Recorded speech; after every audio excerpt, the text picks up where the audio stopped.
The story of the Bell Witch, of course, is that in 1820, a man named John Bell was killed by an otherworldly evil being. This report asks the question, was it just a story?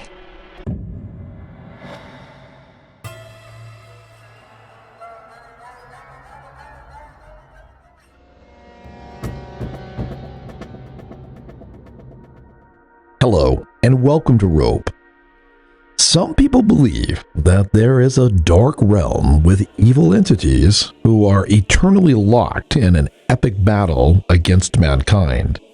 Stories of their existence date back thousands of years and can be found in every culture.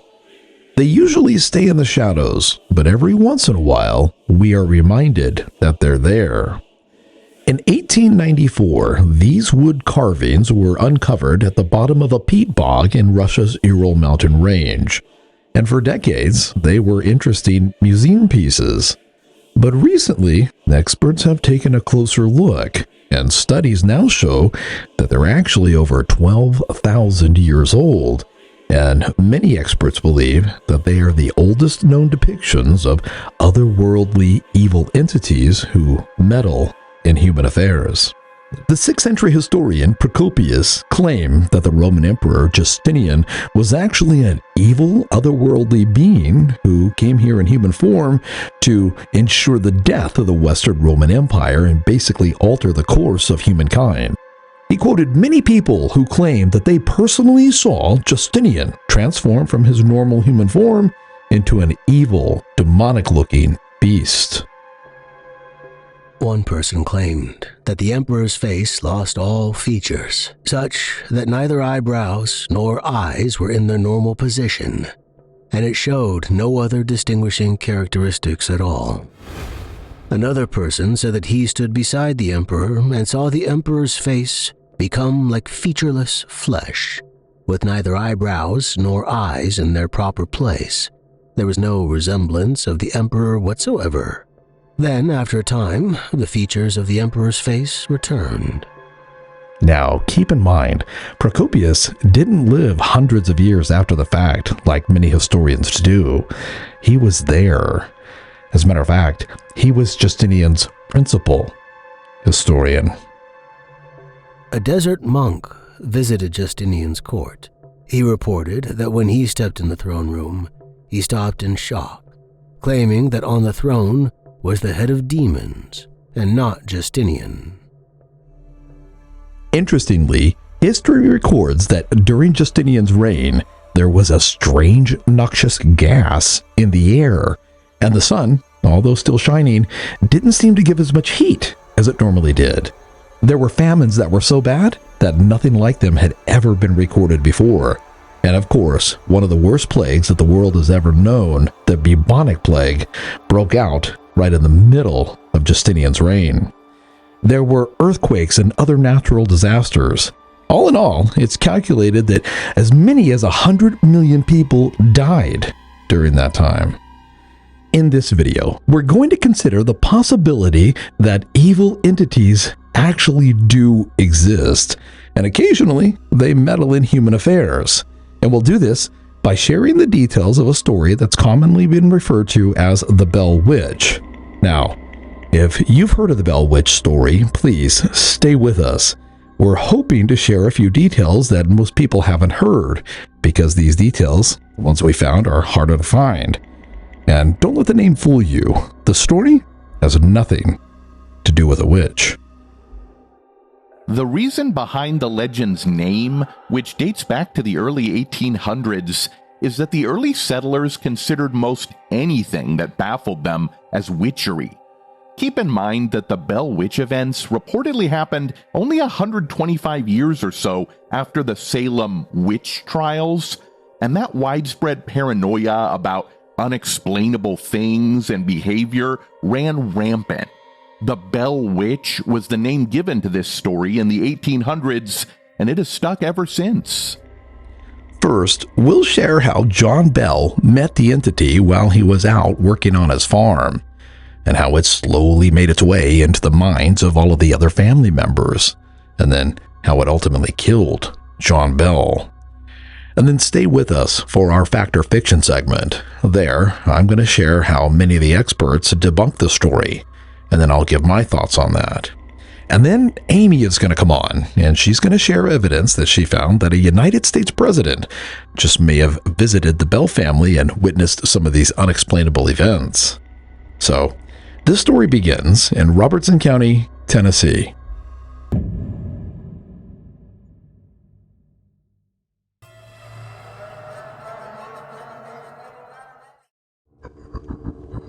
I am a spirit from everywhere. Heaven, hell, the earth. I'm in the air, in the houses, any place at any time. I was created millions of years ago. John Bell was a farmer who ran a very successful farm in Tennessee from 1804 to 1817. So much so that his family was considered fairly well-to-do, and that's saying something. John had a pretty big family, with a wife and 9 children. John and Lucy Bell originally came from North Carolina, where they had suffered a few difficult years in the farming business. From 1801 to 1804, their farm lost entire crops, and John heard that the soil in Robertson County, Tennessee was producing good results. So in 1804, he moved his family to Tennessee, and things were great for years. But then, in 1817, everything changed. John Bell was big and strong, and there wasn't anything that he couldn't handle on his farm. He had lived in excellent health for most of his life, and he was in perfect health when this whole thing started. It was a beautiful warm day in the spring of 1817 when John met the entity.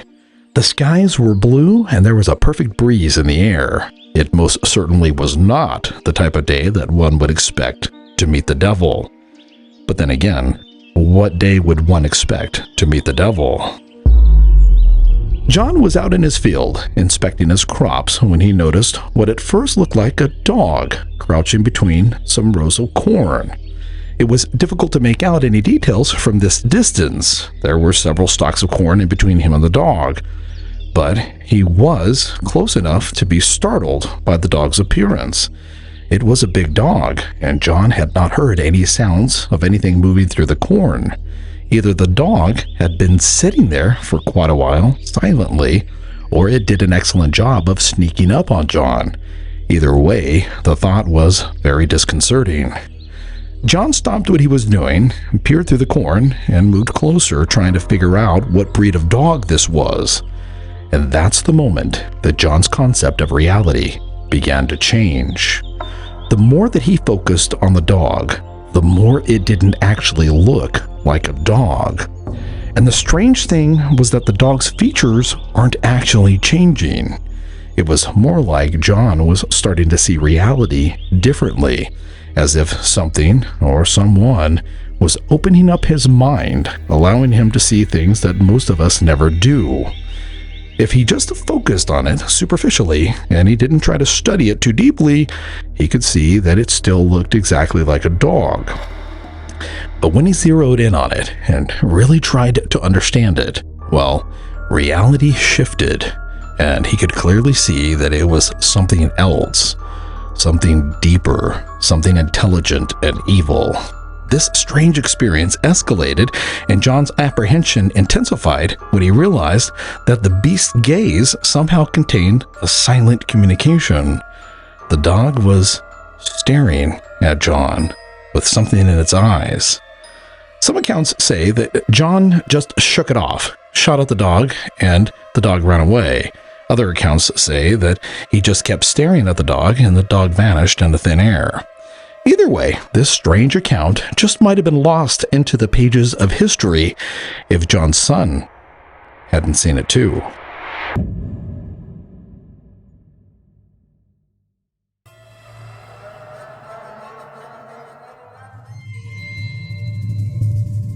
Just a few days after John's strange encounter in the cornfield, Drew, John and Lucy's 21-year-old son, had an experience of his own. He was out working in the yard when he saw a wild turkey sitting on the fence that surrounded the house. Well, Drew didn't want to pass up an opportunity like this. Turkey made for a good meal. So excitedly, he ran back into the house, grabbed his rifle, and returned, intending to shoot himself a bird. He stepped off of the porch with a rifle in his hand, and he aimed at the bird. And that is when it happened. A cold chill came over him as he realized that this animal wasn't actually a turkey. Now, this was baffling because just seconds earlier, he was sure that it was a turkey. Just like the experience that his father had had, Drew felt as if this creature was morphing into something else. After a minute, he wasn't even sure what type of creature this was at all. And things got worse. He realized that the beast was staring right back at him with this knowing look of consciousness in its eyes, as if to say, "I see you." And at that very moment, all of the sounds of nature suddenly stopped. And the air was completely still, and Drew knew that this thing, whatever it was there for a reason. An otherworldly, god-awful, evil reason. As the two gazed into each other's eyes, Drew found himself unable to pull the trigger or look away. And then, with an expression of, "I'll see you soon," the beast lifted up off the fence, then flew away into the distance. It would have been one thing if this strange experience had only happened to John and then stopped. Maybe even if it happened to John and his son. But it didn't. It spread. Many people reported having had unsettling interactions with a mysterious entity that appeared to shapeshift. Dean, a slave of the Bell family, was the next person to see it. He was outside doing some chores when he was approached by this big, black, mysterious dog. Just like with Drew and his father, the beast held this eerie look of otherworldly knowingness in its eyes, looking intelligently at Dean with just a hint of a smile, as if to say he knew something that Dean didn't. Dean later said that at that very moment he was completely overcome with fear and he couldn't take his eyes off of the dog. And as the two were locked in this hypnotic stare with Dean struggling to look away, this dog, or whatever it was, slowly dematerialized. And as it did so, the most gut-wrenching sensation of unavoidable, impending doom came over Dean. And then, the beast was gone. Not long after Dean saw this dog dematerialize, the family's 11-year-old daughter, Betsy, was outside playing imagination. She was singing to herself and walking along a trail when she thought that she saw something moving at the very top of the trees. Curious, she looked up, but the sun was making it difficult for her to see. And while she stood there, holding her hand up to block the sun, she heard a little girl giggle. Well, this was strange and eerie, so she moved around the tree to get a better look. And at the very top of the trees, hanging from a branch, she saw a little girl in a green dress. The girl was swinging by her hands and smiling down at Betsy with an evil emptiness in her eyes. Betsy, of course, was overcome with fear and she looked away for just a moment. And when she looked back, the little girl was gone. These strange encounters continued to happen to different members of the Bell family, but they never happened inside of the house. They always stopped at the front door. Well, that is, until one Sunday in May of 1818.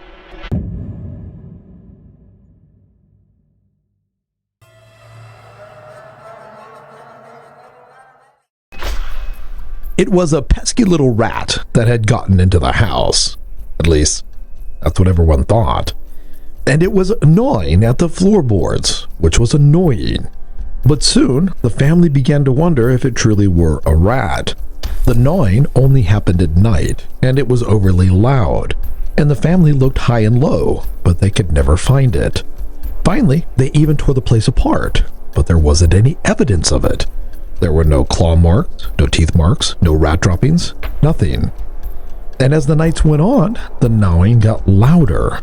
And it was bizarre, too, because it would begin in one room, and once it woke up everyone there, it would move on to another room and wake up everyone in that room. And this, of course, made for a lot of sleepless nights. Then, things got even stranger. The gnawing got louder, and soon it sounded like it was coming from a much larger animal, like a dog. And after a while, the gnawing started to come from the walls, and then it was accompanied by scratching and knocking. The scary thing about the knocking was it sounded intelligent, like a person was doing the knocking.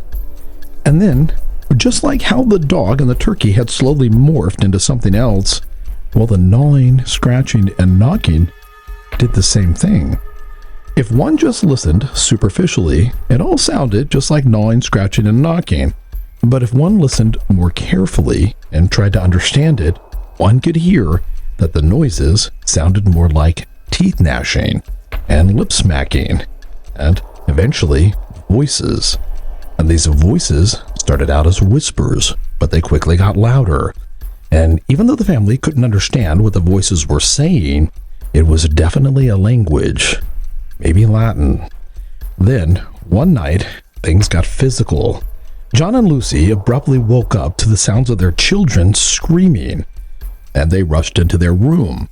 To their relief, the children were okay, but they all said the same thing. They said that while they were sleeping, someone had snuck into their room and started playing with their hair. And when they woke up, the person was gone. After that, this unseen force no longer kept to itself. It would pull the bed covers off the beds, knock furniture over, knock items off of shelves, and then one day, it slapped Betsy.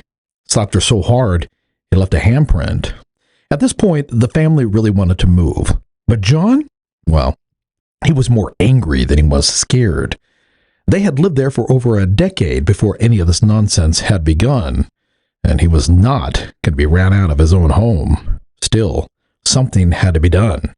So, he turned to one of his good friends for help. Mr. Johnson was a devout Christian. He came over, who made a bed for him to stay the night. He read from the Bible and prayed fervently and earnestly for our deliverance from the frightful disturbance, or that its origin, cause, and purpose might be revealed. But soon, after we had all retired, the disturbance commenced as usual. Gnawing, scratching, knocking on the wall, overturning chairs, pulling the cover off of beds, etc. Every act being exhibited as if on purpose to show Mr. Johnson what could be done, appearing in his room as in others.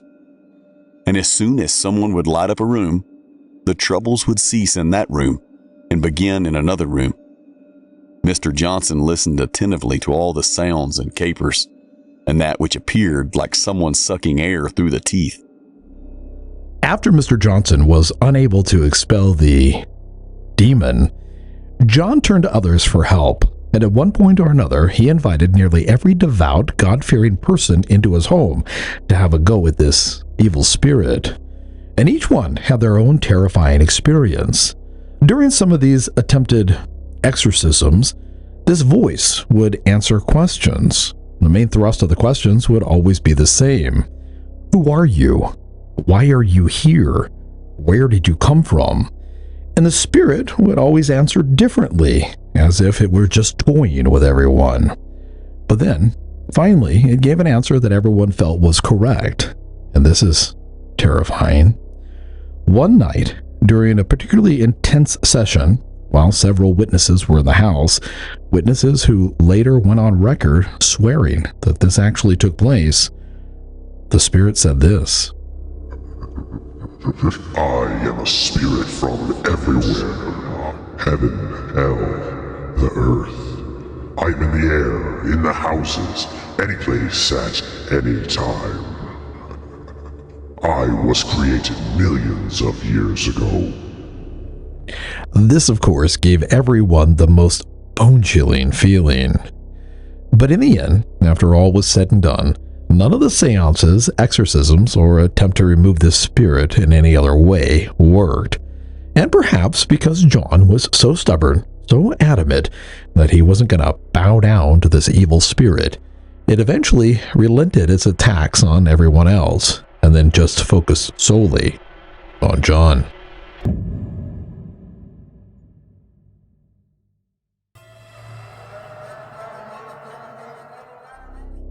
Perhaps in an attempt to overtly demonstrate that it was making things personal between itself and John, this spirit not only backed off from torturing the rest of the family, but it actually began to treat them kindly. And at the same time, well, it was doing something inside of John. Father began to complain of a curious sensation in his mouth, stiffness of the tongue, and something like a stick crosswise, punching each side of his jaws.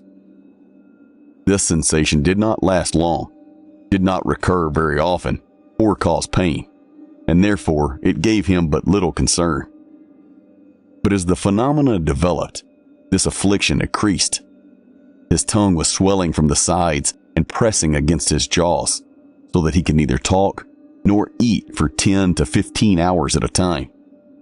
Meanwhile, the witch manifested a pernicious dislike for Father, using the most vile and malignant epithets toward him, declaring that it would torment him to the end of his life. The first attack on John's health only lasted a day, and then it cleared up and he felt as strong as ever. But just a couple of weeks later, he fell ill again. This time, it was a little bit worse and it lasted a little bit longer. But like before, his health soon returned, and again, he felt stronger than ever. This pattern of him getting sick and then recovering continued, and each time that he got sick, it would last longer and longer, and the healthy periods in between got shorter and shorter. And the freaky part was this. Each time that he got sick, a voice in the air, a voice that everyone could hear, would say the most god-awful, frightening things, telling everyone that John's days were numbered. Every word uttered to Father was a blast of curses and heinous threats, while to Mother it continued most tender, loving, and kind. About the middle of October 1820, Father had a very severe attack, which kept him confined to the house 6 to 8 days. The witch cursed and raved like a maniac for several days without ceasing. However, he temporarily overcame this attack and was soon able to be out, though he would not venture far from the house. But it was not destined that he should enjoy a long respite. After a week's recuperation, he felt much stronger and called on me very early one morning to go with him to the hog pen. John and his son left the house and they walked toward the hog pen. But not long into their walk, something grabbed John's shoe, jerked hard, and pulled John off of his feet. He landed on his hip, but whatever it was that grabbed his shoe somehow held onto it tight enough to rip it right off of John's foot. Well, the shoe landed several yards away. Richard went and got it, and he helped his father put it back on, and then the two men continued toward the hog pen. But after just a couple of steps, John's other shoe was ripped off of his foot, and again, Richard grabbed it and helped his father put it back on. But less than 10 steps later, both shoes were ripped off of John's feet. Richard later said that no matter how tightly he tied them, nothing could stop the spirit from ripping them off of his father's feet. Eventually, they made it to the hog pen, did some chores, and then headed back. The return trip, however, was even worse than the trip out. This invisible force got physical with John several more times, and then the most god-awful singing that John had ever heard about his fast-approaching death came out of nowhere. Well, John and his son raced as fast as they could toward the house, but then something smacked John hard across the face, and it nearly knocked him out. Richard knelt down beside his father, and just like with Betsy, he could clearly see a handprint there on his face. And this is where things really start to get strange. As John was laying on the ground looking up at his son, he felt something reach beneath the skin on his face, grab the bones of his skull, and then twist them. Richard later said that his father's face morphed into the most god-awful, sinister, and demented expressions that he had ever seen. And it was at that moment right there that John finally broke down and began to cry in surrender. Richard said that they prayed there for hours, and eventually John got back up and they made it home. Unfortunately for John, however, that would be the very last time that he'd ever leave the house.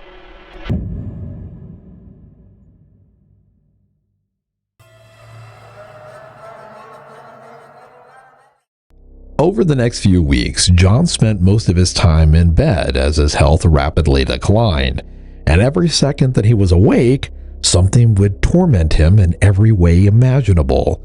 Pain to his body, loud noises all over the room, evil, demented chants that would just come out of thin air. And although every member of the family was praying ceaselessly, prayers seemed to have no effect. Whenever John would pass out from exhaustion, the noises would stop and the house would have peace until the next time that John woke up, which happened less and less. Then, on Tuesday morning, December 19th, 1820, Richard went into his father's room and found his father's body twisted up in a weird position, and his face contorted like it had been when they were out on that walk to the hog pen. John was still alive, but barely, and it was clear that he was not sleeping well. He was being tormented, even in his dreams. So the family desperately tried to wake him, and John Jr., who had been taking care of him for the last few days, went to get the medicine bottle that the doctor had left the last time he was there. But the medicine bottle was gone, and in its place, there was this very sinister-looking, smoky-colored bottle. The family examined it. The liquid inside was dark, and it had the most god-awful, horrible odor. So the doctor and several neighbors were sent for. And when they finally arrived, they walked into the house. They later all swore that they heard this voice come out of nowhere. It's useless for you to try to relieve him. I have got him this time. He will never get up from that bed again. I put the smoky vial of poison there and gave him a big dose out of it last night while he was asleep, which fixed him. John died that night, and this mysterious voice sang songs of jubilation and triumph that everyone near the body could hear. The singing continued day and night until after John's funeral.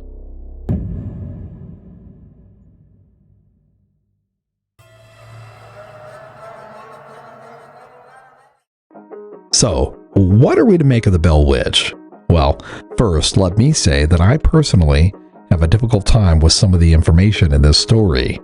For example, how does one rip the shoes off of one's feet? Still, there are those who think that there were just too many people involved for this story to have been a hoax. The town's doctor, Mr. Johnson, a man named George Hobson, and many others all swore that at one time or another, they witnessed these unexplainable events happening to the Bell family. And they also all swore that they heard that mysterious voice come out of nowhere.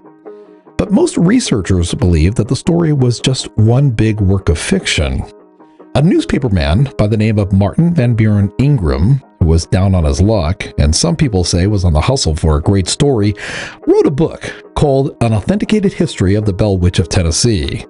A lot of the information that the world has about the Bell Witch came from this book. The problem is, this book was written almost 75 years after John Bell died. Most historians say that the work is just fiction, that Ingram simply made up this story and he used real names and places to make it seem true.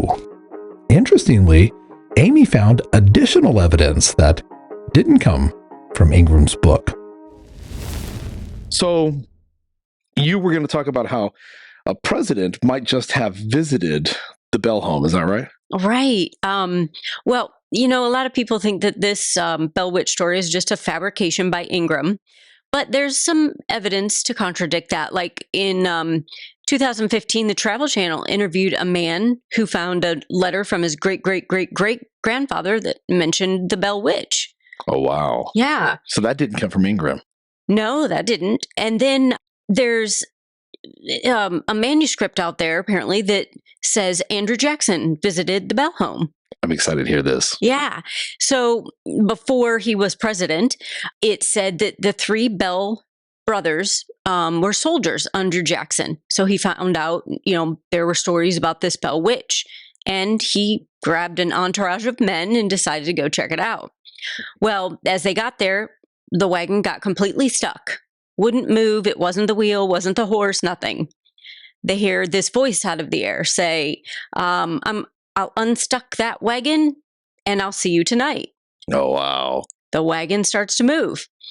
So Jackson and his men make it to the Bell home.